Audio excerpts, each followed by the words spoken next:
Es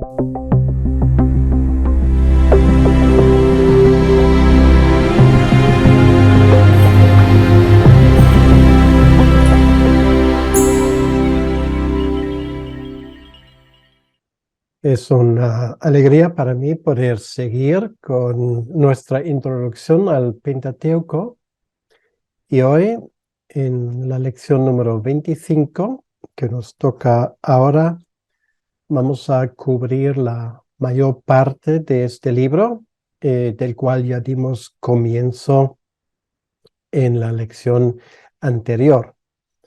Y creo que nos hemos dado cuenta que el libro de Deuteronomio, como los 5 libros del Pentateuco, también tiene sus características muy especiales. Realmente es un libro que se compone básicamente de 4 discursos de Moisés, donde él prepara el pueblo para entrar en el país prometido, ese país que Dios había prometido a los israelitas. Esto es básicamente el enfoque, lo cual quiere decir que el libro de Deuteronomio pues cubre los últimos meses, para no decir las últimas semanas de la vida de Moisés. Finalmente relata en el capítulo 34 su muerte. Ya hablamos un poco la última vez del porqué de ese capítulo y cómo podemos explicarlo, pero básicamente lo que Moisés hace es que en la planicie de Moab, frente del lugar donde Israel iba a pasar por el Jordán, él prepara el pueblo para las cosas que iban a venir. Entonces, lo primero que vamos a considerar es esa parte que va desde el capítulo 4, precisamente el capítulo 4, versículo 24, hasta el capítulo 11, 32, donde tenemos un pasaje que habla básicamente de la de los 10 mandamientos y de su aplicación. Entonces, los 10 mandamientos o el decálogo, como es otra palabra, particularmente los vemos expuestos y mencionados en el 4:44 hasta el 6:3. Y esos 10 mandamientos eran el fundamento del pacto que hizo Yahvé con Israel. También, bueno, en el 4:45 se llaman también sus testimonios. Dice aquí, estos son los testimonios, los estatutos y los decretos que habló Moisés a los hijos de Israel cuando salieron de Egipto. Se llaman de esa manera porque son revelación del carácter, de la voluntad y del propósito del plan divino. Esa ley declara que Dios es uno y que es santo, y señala también el camino que debe de seguir el hombre para vivir en armonía con su creador y con su prójimo. Espero que se acuerden que en su momento les expliqué la estructura de la ley. Quiere decir que la ley realmente emana de parte de Dios, o sea, refleja su propio carácter, y luego se especifica en una primera tabla donde se habla de la relación con Dios y de una segunda tabla donde se habla de la relación con los demás.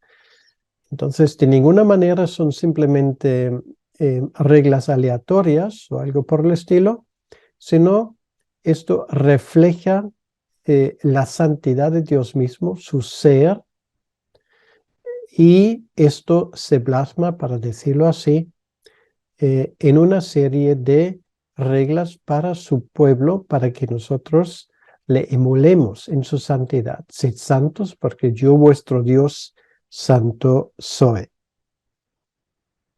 Ese decálogo, por lo tanto, comienza con las palabras: yo soy Yahvé tu Dios, que te saqué de la tierra de Egipto, de la casa de servidumbre.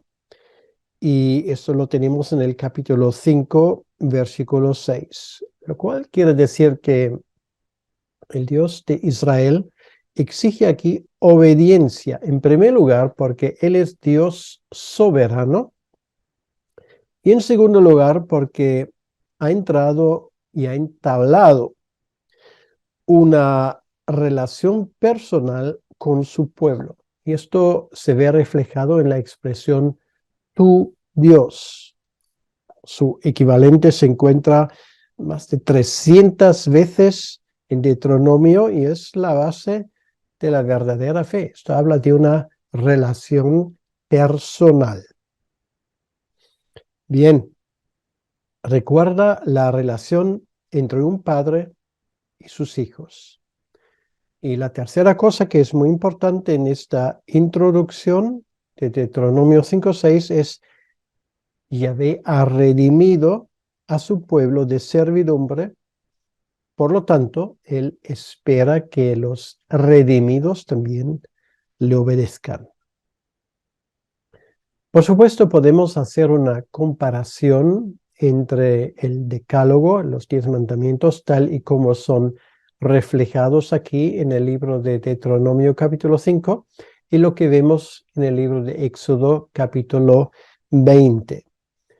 No podemos hablar de todas las diferencias que hay. Bueno, estoy hablando de diferencias, no estoy hablando de contradicciones, ¿vale? Porque donde hay diferencias son complementarias. Sería interesante de hablar de estos pormenores, pero en el marco disponible no será posible que hablemos de esto.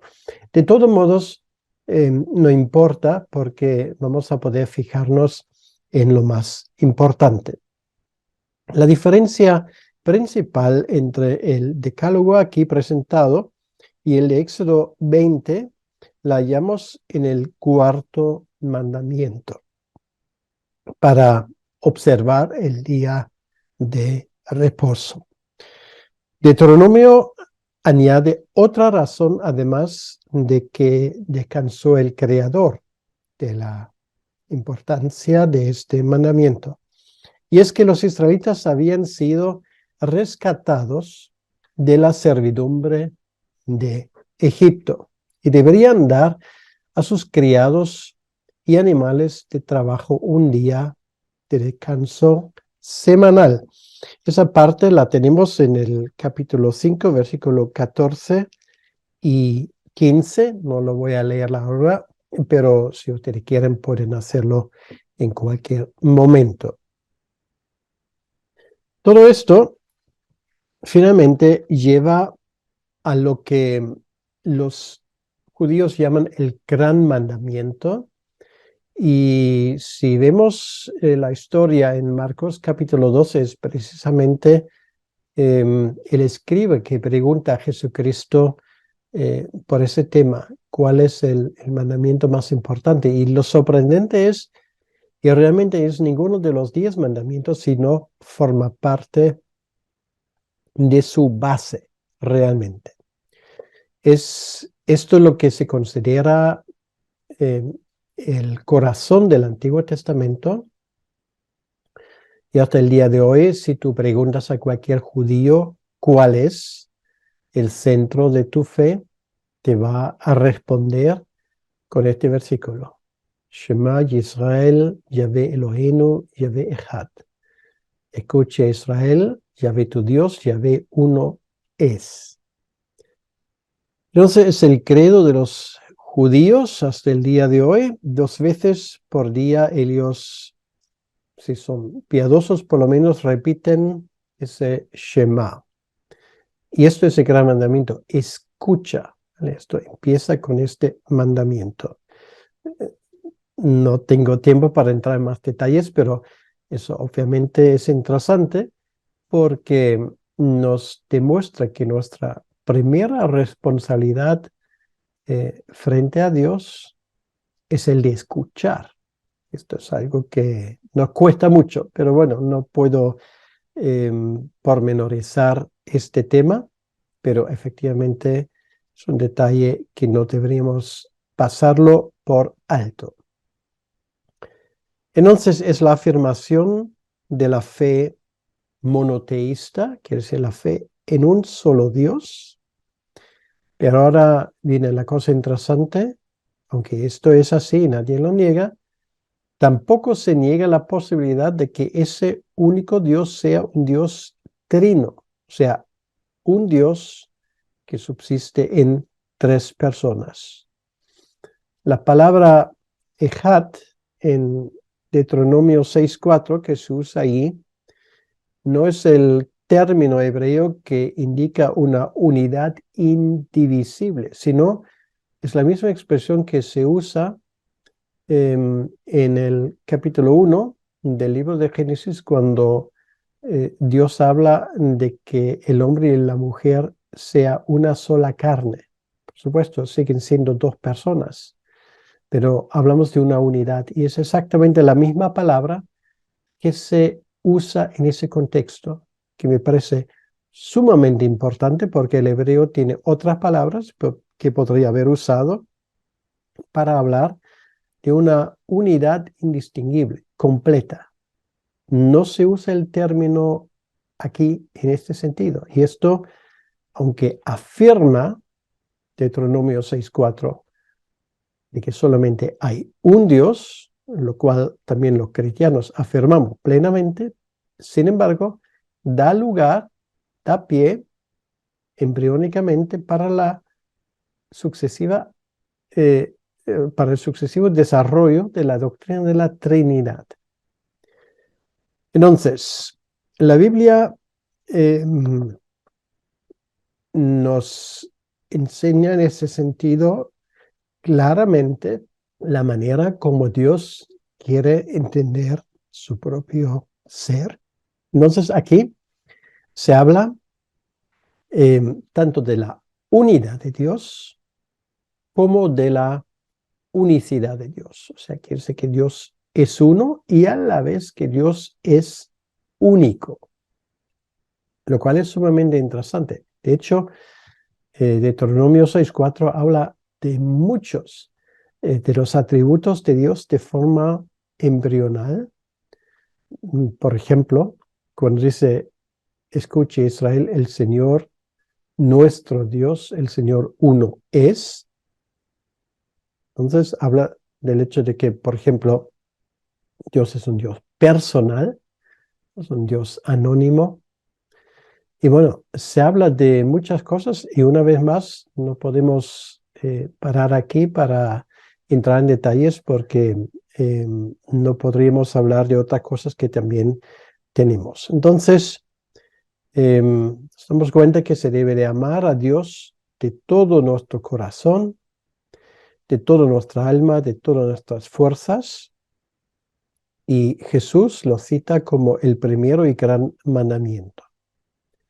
Y luego citó de Levítico 19:18 las palabras, amarás a tu prójimo como a ti mismo. Y esto habla de la segunda tabla de la ley. Y esto realmente es el síntesis más perfecto de la verdadera fe. Bueno, eso como ya acabo de decir, lo tenemos en Marcos capítulo 12 o en Mateos capítulo 22, si alguien quiere leerlo allí. Entonces nos damos cuenta que aquí estamos hablando de un versículo de mucho calado y de mucha importancia, sin lugar a duda.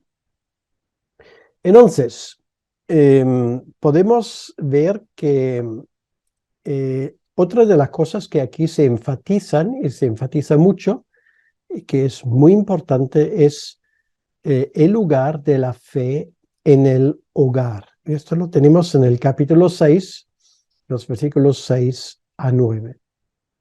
Cuando dice estas palabras estarán sobre tu corazón y las repetirás a tus hijos. Es muy interesante que después de revelar o de reenfatizar de nuevo la importancia de los 10 mandamientos y de esa verdad fundamental en cuanto a Dios, Moisés insta al pueblo de educar a sus hijos personalmente. Y esto es algo que choca hoy con muchos de los planteamientos en nuestra sociedad moderna. Y esto es algo que cualquier persona cristiana que tiene hijos tiene que tomar en cuenta. Los padres no deben depender de la instrucción pública de la fe, sino deben instruir a sus hijos en sus hogares. Estamos hablando aquí de fe, ¿vale? Estamos hablando de lo que creen. No es en primer lugar la iglesia que es responsable, ni siquiera el profesor de religión en el colegio, son los propios padres que son responsables de la educación en la fe de sus hijos. Entonces, esto es básico. Entonces, nos enseña una cosa, que los hebreos tomaron eso muy importante, como algo primordialmente importante para ellos. Es un hecho de que este versículo es responsable no solamente de que era el propio padre y la propia madre que enseñaron a sus hijos, sino que además les enseñaron a sus hijos en cuanto a Dios. Luego les enseñaron otras cosas. Les enseñaron, por ejemplo, leer y escribir. Y esa es la razón por que el pueblo judío es el único pueblo del cual se tiene registro que jamás en su historia ha tenido analfabetismo. Nunca los judíos tenían el analfabetismo como un problema. La razón la tenemos aquí. Entonces, infelizmente, también había momentos en su historia cuando los israelitas fallaban en este deber y apostaban cada vez más. De la misma manera como hoy en día muchos cristianos, infelizmente, descuidan la instrucción de sus hijos en las cosas espirituales y lo dejan todo a la escuela dominical o al pastor que se encarga de esto, y en su propio hogar no oran juntos, no tienen culto casero juntos, ni cuidan de la educación espiritual de sus hijos. El resultado es evidente. Una cuarta cosa que vemos en ese contexto de los 10 mandamientos, de su aplicación, tiene que ver con la advertencia contra la idolatría y las exhortaciones a la obediencia. Esto es la mayor parte de este párrafo. Esto va de los capítulos 6-10 hasta el 11-32. Moisés previó el peligro de que los israelitas, una vez arraigados en la tierra de Canaán, se olvidarían de su Dios y servirían a dioses ajenos. Es muy triste que esto iba a pasar, pero es efectivamente lo que pasó en muchas épocas de la historia de Israel. Advirtió seriamente a Israel en cuanto a la cobardía, la autosuficiencia, y prohibió buscar acuerdos con las naciones derrotadas. Nunca deberían olvidar de que Dios había escogido a Israel para que fuera un pueblo santo y especial, un pueblo único entre todos los pueblos que están sobre la tierra, dice en el capítulo 14, versículo 2. Y añade que Dios les entregaría la tierra de Canaán porque la había prometido a los padres, no porque los israelitas fueran más numerosos que otros. Al contrario, dice Dios que eran el pueblo más insignificante de todos los pueblos. Lo tenemos en el 7:7. Tampoco les había escogido porque fueron tan rectos y ejemplares y justos, sino porque los cananeos eran extremadamente impíos.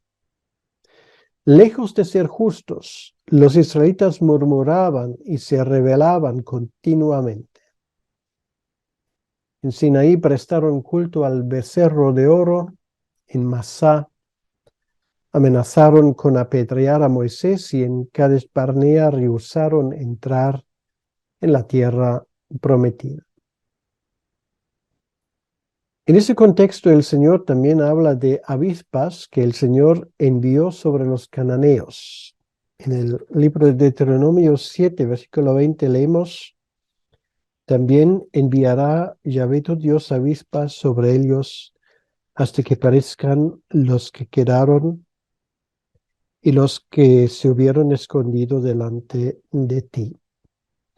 Había más que un debate quién exactamente eran estos avispas, y hay que tomarlo literalmente, pero fueron posiblemente bandas de egipcios que invadieron a Canaán en aquella época, y no hay que olvidar que la avispa era uno de los emblemas de Egipto. Entonces, la explicación para esta expresión podría haber estado allí. Eran bandas de egipcios que le hicieron la vida difícil a los cananitas. Entonces, Yahvé pide de su pueblo 4 cosas: que teman a Dios, que anden en todos sus caminos y le amen y que les sirvan. Y la ley santa de Dios y su justicia inflexible nos llenan de temor. Sin embargo, su misericordia y gracia nos inspiran a servirle. Y esto era una lección que los israelitas tenían que aprender y que les serviría en el momento que realmente le hicieron caso a Dios. De esta manera, el monte Sinaí está relacionado con el monte Calvario, porque muchas personas no entienden el significado de la cruz porque no conocen la ley y sus exigencias. Solamente cuando nos damos cuenta lo que Dios exige de nosotros en nuestra incapacidad de vivir a la altura de su santidad, tal como fue reflejado en el monte de Sinaí, nos damos cuenta la gran redención que significa el sacrificio de Jesucristo en el monte Calvario. Y después de este pasaje que nos habla de la importancia de la ley para vivir una vida pública ordenada y según la voluntad de Dios, ahora en ese pasaje siguiente que va del capítulo 12 al capítulo 16, capítulo 12 hasta el capítulo 16, aquí tenemos leyes que tienen que ver con el culto y la vida santa de Israel, la vida que ellos tenían que llevar para honrar a Dios. El propósito de las leyes de este grupo era lograr la consagración completa a Dios. Las exigencias en cuanto a los diezmos, las primicias, los sacrificios estaban relacionados con el establecimiento de un solo lugar de culto, que al principio fue el tabernáculo y luego el templo. Lo primero que aprendemos en este pasaje del capítulo 12 al capítulo 16 son precauciones en cuanto a la idolatría. Y luego, en segundo lugar, deberes que ellos tenían para honrar a Dios. Empezamos con las precauciones contra la idolatría. En los capítulos 12 y 13 lo tenemos escrito porque al entrar en Canaán los israelitas estarían rodeados de idolatría y por ese motivo Moisés los preparó para resistir esa tentación y les ordena tres cosas. En primer lugar, deberían destruir completamente todos los lugares del culto pagano para que la tierra fuera santa. En segundo lugar, deberían prestar culto a Yahvé en un solo lugar, no en varios, porque esto los prevendría contra la tendencia de mezclar las costumbres idólatras cananeas con el culto puro a Dios. Yahvé mismo elegiría el centro religioso para poner a él su nombre, es decir, revelar su carácter y gloria, y allí debían traer los israelitas sus sacrificios y sus ofrendas. Pero una vez más, esto no se permitía en diferentes lugares, sino solamente en un lugar centralizado. En tercer lugar, y esto es algo que más nos cuesta entender, los israelitas deberían erradicar a los que cayeron en idolatría. Dios permitiría que se levanten falsos profetas para probar a su pueblo y así descubriría si le amaban con todo su corazón o no. Y esto es muy interesante, ese aspecto. Pensamos que muchas veces los maestros falsos, los falsos profetas los manda el diablo. Bueno, realmente ese texto nos enseña otra cosa. Nos damos cuenta que los manda el Señor y los manda el Señor para probarnos si nosotros estamos dispuestos a obedecerle o no. Porque solamente si estamos dispuestos a obedecerle a Dios, estamos dispuestos a decirle no a los falsos maestros. Por lo tanto, es un tipo de prueba que Dios nos manda de vez en cuando. No deberían dejar que los falsos profetas los engañaran con sus señales y sus milagros. Por lo tanto, la pena de muerte para una profecía equivocada, para decir cosas que no eran de parte de Dios, era la pena de muerte. También los idólatras dentro del pueblo de Israel deberían ser muertos públicamente. Sus pertenencias serían quemados a fin de que los verdugos no fueran motivados por la esperanza de recibir ganancia por su obra. Entonces, ¿no era severo infligir la pena capital por idolatría en ese contexto? Y la respuesta es no, porque hay que verlo desde una perspectiva divina, no desde nuestra perspectiva tan mezclada, influenciada por otros factores. Era imprescindible para preservar a Israel de la idolatría, pues de otro modo sufrirían el mismo castigo que los cananeos. Y la historia de Israel, precisamente cuando no cumplieron lo que Dios había mandado, es una historia terrible, realmente. La venida del Redentor, del Mesías, dependía de la preservación moral de este pueblo escogido. Ya no castiga la idolatría con la pena capital. Ahora debemos permitir que la cizaña, la falsa fe, crezca al lado del trigo. Bueno, ya en su momento Dios se pondrá en la condición de hacer la diferencia. Lo que nos toca ahora es denunciar el error, no seguir a ese error y ser claros en nuestra enseñanza. ¿Qué deberes tenían los israelitas que cumplir? En primer lugar, tenían que cumplir deberes que tenían que ver con su función como pueblo consagrado a su Dios. Deberían manifestar la santidad en todos los aspectos de la vida. Y esa santidad debería expresarse de varias maneras. Versículo 1 del capítulo 14, por ejemplo, ellos no deberían practicar costumbres paganas.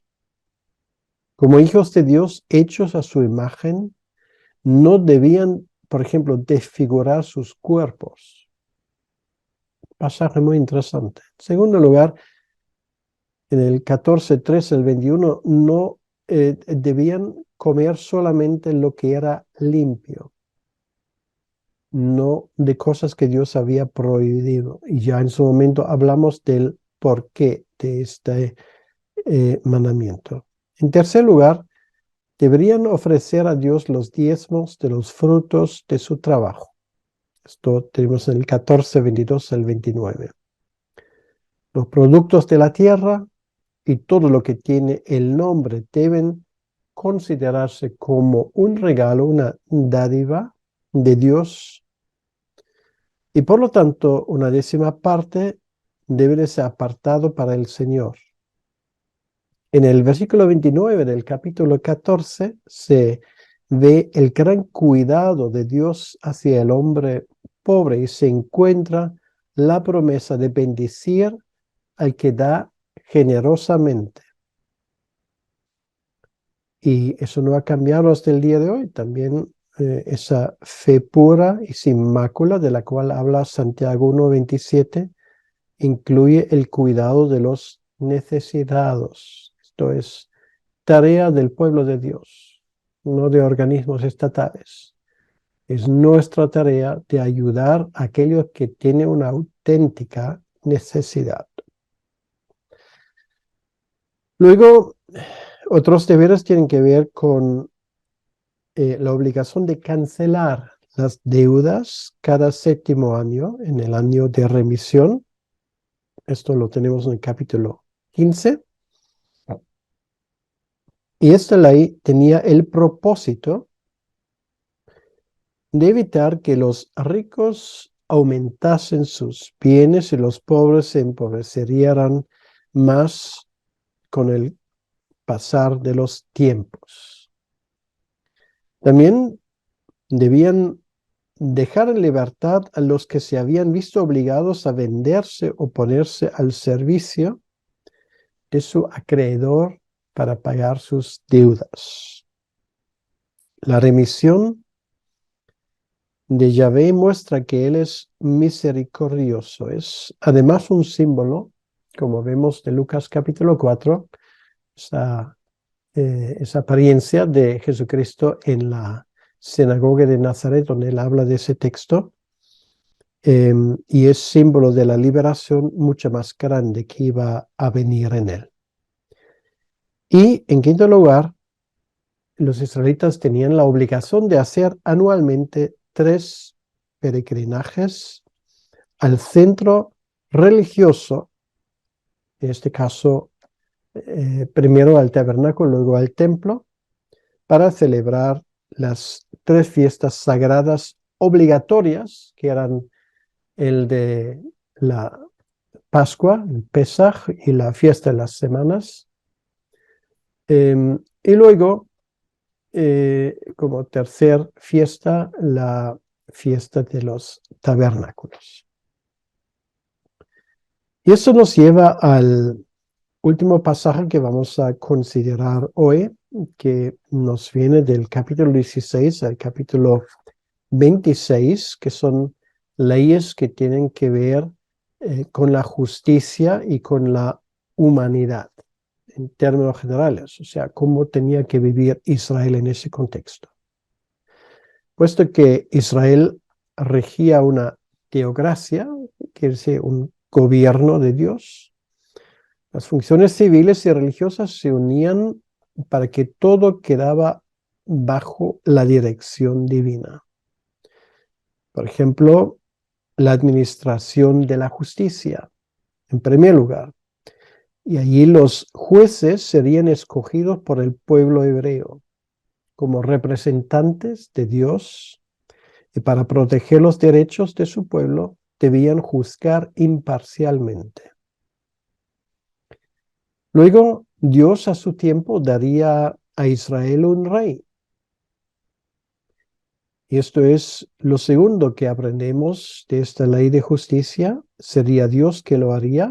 Capítulo 17, versículo 14 al 20. Moisés adelantaba las condiciones bajo las cuales se habría de establecer su reinado. Son las siguientes. Son 5. Primero, debería ser elegido de parte de Dios. Sería un israelita que no tenía raíces extranjeras. Por ejemplo, Saúl y David cumplieron ese requisito, pero obviamente tuvieron su cumplimiento más completo en Cristo. En segundo lugar, no debía el rey aumentar para sí caballos ni volver a Egipto. Esto significaba que el reino debía depender del poderío militar ni de alianzas con otras naciones, sino del poder divino. Tampoco debía limitar a los otros reyes orientales con un despliegue de gloria terrenal. Esto es como decir hoy a un presidente o un primer ministro: tienes que confiar en mí, pero no te permito tener armas importantes en tu propio ejército. Esto hoy en día la gente se reiría. Esto fue la condición en aquel entonces, porque Dios quería que se dependía completamente de él como rey de Israel, como pueblo de Israel. En tercer lugar, no debía tomar para sí muchas mujeres. El rey debería ser espiritual y no sensual. Esto era la costumbre en aquellos tiempos, pero no automáticamente se convierte en costumbre para Israel. Tampoco debía casarse con el fin de formar alianzas con otras naciones. Y esto fue algo que los reyes de Israel y luego también de Judá prácticamente de forma sistemática desobedecieron. En cuarto lugar, no debería amontonar para sí riquezas, es decir, que no debía usar sus poderes para fines egoístas, sino para servir al pueblo de Dios. Y en quinto y último lugar, debería escribirse una copia de la ley para el rey. El rollo original de las escrituras de Moisés estaba guardado en el santuario, pero los levitas y sacerdotes habían de entregar a cada monarca una copia cuando fuera coronado. De esta manera el rey podía leer diariamente la palabra divina con el fin de temer a Dios, de sujetarse a su ley y de hacer sus decisiones conforme con la voluntad de Dios. Y esto es muy importante. De ahí, por cierto, la última vez decimos de ahí viene la palabra Deuteronomio, según la ley, porque de esa manera el rey fue confrontado diariamente con lo que era la voluntad de Dios. Dios no quería que los reyes de Israel fueran monarcas absolutos ni despotas arbitrarios sobre el pueblo del pacto, sino subalternos del Rey celestial. En tercer lugar, las porciones de los levitas. Eso lo tenemos en el capítulo 18, versículo 1 al 8. Puesto que Yahvé guardó la vida de los primogénitos en la noche de la Pascua, estos le pertenecían a él. Sin embargo, Dios tomó a los levitas en lugar de los primogénitos para servir en el tabernáculo, para enseñar la ley y para ayudar a los sacerdotes. Por lo tanto, no recibirían un terreno asignado como las otras tribus, sino el lema era: Yahvé es su heredad. Eso lo tenemos en Deuteronomio 19. Estarían dispersos por todas partes a fin de que sus servicios estuvieran al alcance de todo el pueblo hebreo y debían ser sostenidos por los diezmos de los israelitas. Y ahora viene un pasaje muy interesante como cuarto punto principal que versa sobre los profetas y el profeta. Y esto es la mayor parte del capítulo 18, del verso 9 al 22. Se encuentra la promesa que Dios levantaría un orden de profetas con la prohibición de recurrir a divinos y espiritistas. A través de los siglos, el hombre ha anhelado conocer el futuro y ver más allá. Y de esto nació el espiritismo, el cual forma parte de muchas religiones paganas que engañan a los que acuden para consultar a los medios. Moisés mandó a los israelitas que erradicaran completamente la práctica de la adivinación. No era necesario consultar a los espiritistas para saber el futuro porque Dios enviaría profetas verdaderos y sus credenciales serían tales que no dejarían lugar a dudas. Serían profetas de Yahvé y no de otro Dios. El hombre que se lanza a un oficio profético sin ser llamado de parte de Dios es un falso profeta. Estoy resumiendo el texto de Deuteronomio 18. Los genuinos profetas no profetizarían de sus propios corazones, sino que hablarían solamente las palabras que Dios les daría. Sus palabras se cumplirían indefectiblemente.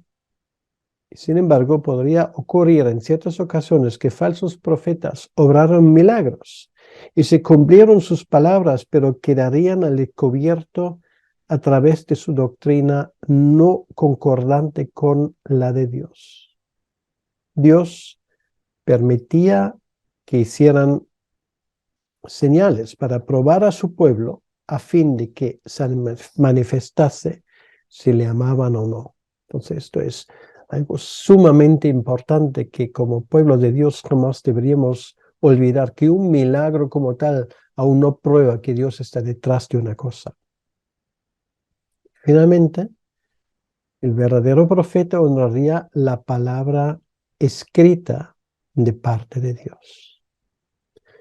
Aunque se puede aplicar este pasaje al orden de los profetas, esos versículos hablan primordialmente del profeta por excelencia que sería superior a Moisés. Estoy hablando del capítulo 18, versículo 15 al 19. Sí, tiene su aplicación a Josué, pero obviamente está hablando de alguien más importante que iba a venir después, que es el Mesías. Y en ese sentido se entiende en Hechos 3, 22 al 23, y también así lo menciona Esteban en Hechos 7, 37. Hay semejanzas entre Moisés y Jesús que llaman la atención. La vida de Moisés fue salvada en la infancia y durante su juventud renunció a la corte real para identificarse con su pueblo. Así también sucedió con Jesús. Llegaron a ser los dos grandes libertadores. Al igual que Moisés, Jesús fue el más humilde de los hombres, lleno de compasión, lleno de amor. Un intercesor poderoso que hablaba a Dios cara a cara, es decir, tenía la más íntima comunión con Dios. Entonces nos damos cuenta que entre los dos hay muchos paralelismos y este pasaje de Deuteronomio capítulo 18 es un pasaje tan importante porque no solamente engloba la cuarta de las cuatro profecías mesiánicas del Pentateuco. Dicho sea de paso, ¿te acuerdas cuáles eran? Espero que sí. Pues también nos da pautas también para nosotros hoy día de hacer una diferenciación entre equivocación y verdad. Por lo tanto, yo recomiendo este pasaje de Deuteronomio 18. Lo recomiendo para frecuente lectura, porque nos podría ahorrar más que un daño hoy en día. Sobre todo en un tiempo donde todo el mundo clama por milagros y los falsos profetas acampan a sus anchas. Un milagro, y esto es el resumen del capítulo 18, no prueba nada si contradice el mensaje que hay detrás a lo que Dios ha revelado. En otras palabras, si no se predica el evangelio y hay un milagro, entonces ese milagro prueba absolutamente nada. Absolutamente nada. Y eso sería muy importante que lo tomásemos en cuenta hoy. Porque hay gente que aparece tanto dentro y fuera del campo evangélico con una gran pretensión de sus milagros como señales enviados directamente de parte de Dios, pero que contradicen sus mensajes a las enseñanzas más esenciales de la fe cristiana. Y esto solamente significa una cosa, que Dios no ha hablado. Y ni siquiera voy a mencionar la cantidad de profecías, entre comillas, falsas que se han hecho, que luego, después de que no se cumplen, casi nadie se acuerda. Pero realmente una persona que hace esto es un falso profeta, con o sin milagro. En fin, les remito a la lectura consensuada del capítulo 18 de Deuteronomio. Bien, la próxima vez seguimos ahí con el capítulo 19 y ya vamos hacia la recta final de este libro tan fascinante que es el libro de Deuteronomio.